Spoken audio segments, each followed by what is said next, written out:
Good morning, everyone. Myself, Dr. Sarita, and today we will be doing the sonnet on his 23rd birthday by John Milton.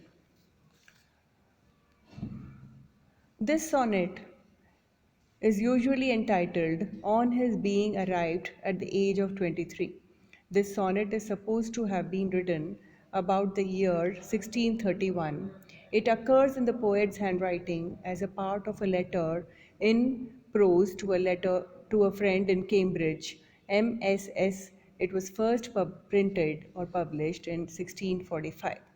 An unknown friend had written to the young Cambridge graduate, urging him apparently to give up indefinite study and decide on his life profession, probably the church. In reply, Milton wrote the letter referred to above. In the letter, Milton defends his course of study as the necessary preparation for doing his true life work well in the future. He inserts this sonnet in the letter and says that it was composed some little while ago in a Petrarchan stanza. This sonnet has been well described as an inseparable part of Milton's autobiography. It is at once a proof and an illustration of the fact that very early he conceived of his life as devoted to some great purpose and of the seriousness with which he regarded the preparation necessary for achieving it. The sonnet may be divided into two parts, octave and sestet, that is, in the Petrarchan pattern.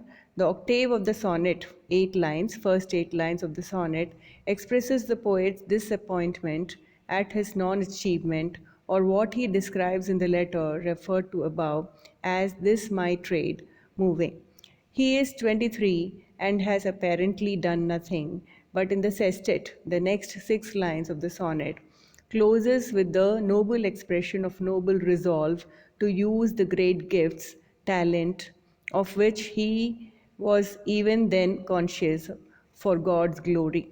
Milton feels keenly the sense of responsibility to achieve something really great and impatience at his slow progress. But he also expresses a wise and noble waiting for God's will and a sense that every part of life, even the apparently fruitless preparation, if used rightly, is in his great taskmaster's eyes. Let me read out the sonnet for you before explaining it. How soon hath time, the subtle thief of youth, stolen on his wing my 23rd year? My hasting days fly on with full career, but my late spring no bud or blossom showeth. Perhaps my semblance might deceive the truth, that I to manhood am arrived so near, and inward ripeness doth much less appear, that some more timely happy spirit endueth, yet be it less or more, soon or slow, it shall be still in strictest measure even to that same lot, however mean or high, toward which time leads me, and the will of heaven all is, if I have grace to use it so, as ever in my taskmaster's eyes. In the line, the subtle thief of youth, time is personified. Note, time, the T is capitalized. Capitalization usually indicates personification. And career means speed, full speed. He personifies time as a person on a horse. Endueth means endows. The poem wastes no time in setting up who our speaker's perceived antagonist is. In the first 2 lines, he characterizes time as a winged thief of youth that has stolen the speaker's adolescence, youth, before he could make anything of himself. Calling time a thief suggests that Milton does not blame himself for his lack of advancement in his 23 years of life. He avoids castigating himself by placing blame on an uncontrollable force, that is, time. It is much easier to find fault outside of oneself, especially if the thing supposedly at fault is an abstract concept such as time. In the following lines, Milton emphasizes the speed carrier with which he feels that time has passed by, describing his days as hasting and full. Hasting, hurrying, certainly implies speed, although it also implies purpose. A person is told to make haste when they are needed somewhere. Similarly, full may imply that his days are busy, leaving little empty time, free time between tasks. It seems that the time he felt pass has not been passed idly, but rather with hard work and toil. These lines may be referring to the years he had already spent studying at Christ's College, Cambridge, where he was still enrolled when he wrote this poem. He would graduate the following year in 1632. Perhaps he felt that many years had been wasted studying and learning about other people's works rather than making his own. In line 4, the poet introduces a metaphor in which he uses a seasonal cycle to symbolize the various stages in life. Within this metaphor, spring symbolizes youth, summer is the prime of life, autumn is middle age, and winter is old age or death. He characterizes his own stages in life as late spring. While late spring does not seem very old to modern readers, it is important to remember that the average life expectancy in the 17th century was much lower than that of today. In continuation of his seasonal metaphor, Milton states that no bud or blossom, flower, has grown in his late spring. In other words, he believes he has nothing to show for thus far, and furthermore implies that he does not see good prospects for the summer of his life. After all, if there are no buds or blossoms in spring, then how can there be beautiful flowers in the summer? In the lines 5 through 7, the poet recognizes that his appearance, may make him seem very young to others, although he inwardly feels that he is leaving the time to his youth. I to manhood am arrived so near.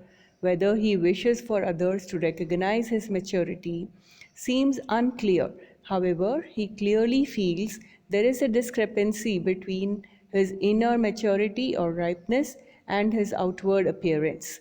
At the same time, this poem was written Milton was still a student at Christ's College, Cambridge, and perhaps he felt that his role as a student or inferior to his teachers did not reflect the artistic maturity he felt he possessed. In line 8 through 10, Milton begins to change his attitude toward the passage of time by surrendering to his lot, to his fate, to the will of God, a power he considers to be higher than that of time. He also seems to relent some of his worry about the degree of his success by implying that whether it is less or more, soon or slow, doesn't matter. These lines mark a clear shift in the speaker's thinking. In the last three lines of the poem, Milton completely surrenders his worry about success to the will of heaven. Interestingly, although this outlook is more positive in some aspects than his opening attitude, he is still using a scapegoat to avoid taking responsibility for his station in life. In the beginning, he blames time for stealing away his youth, displacing responsibility, and in the end, he displaces responsibility again by surrendering to fate and the great taskmaster's eyes, which is to say, he believes he has no say in what task God will assign him.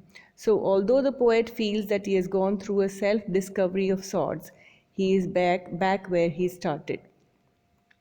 In the 17th century England, religion was a huge part of everyday life. It was also a time when many opposing religious factions, divisions formed, bringing about often heated theological, religious debates. Milton's tendency to displace this responsibility for his station in life could actually reflect a religious affiliation to Calvinism. One of the most important tenets of Calvinism is predestination, which states that people's fate both in life and afterlife, is predetermined by God. This means that people can do nothing to change that fate. While his adherence to these ideas, these religious ideas, could have been rooted in deep religious conviction, belief that they could also reflect a man searching for comfort where he could find it. After suddenly becoming aware that so much time has passed without consequence, believing that God must have a great predestined plan for him would have lessened his anxiety. John Milton saw himself as a talented poet and intellectual and believed that God would never waste his talent by dealing him an unfavorable fate. I hope this has been clear. Thank you.